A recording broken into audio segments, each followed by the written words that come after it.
linenews.com 24/7. Ito ang LTV News and Current Affairs. Mga balitang pinagkakatiwalaan, subok na maaasahan.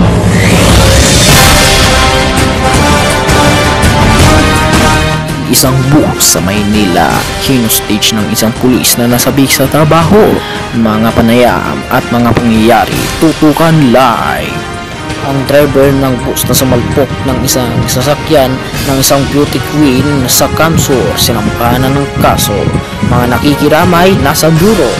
At isang Korean pastor pinatay matapos barilin sa Pasig. Ang dalawang misyonero nadukot ang UNICEF.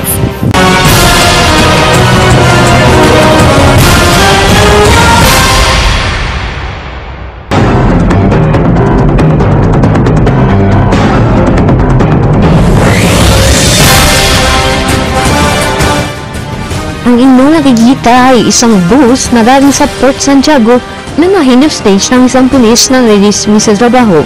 Si Senior Inspector Rolando Mendoza na isa sa mga nire-respetadong pulis, pero sa kalagitnaan pinari siya dahil sa mga hinarap niya patong-patong na kaso. Si Senior Inspector Mendoza ay nakalabas ng siyam na bihag, 2 bata, 2 babae, isang matandang lalaki at isang may diabetes at na mga galing sa Hong Kong at 3 mga photographer na Pinoy.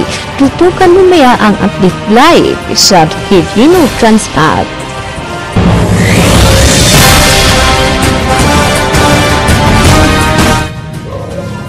Magandang gabi buong Pilipinas, ika-araw ng 23 ng Agosto taong kasalukuyan. Isang Koreanong pastor ay pinatay matapos parilin sa isang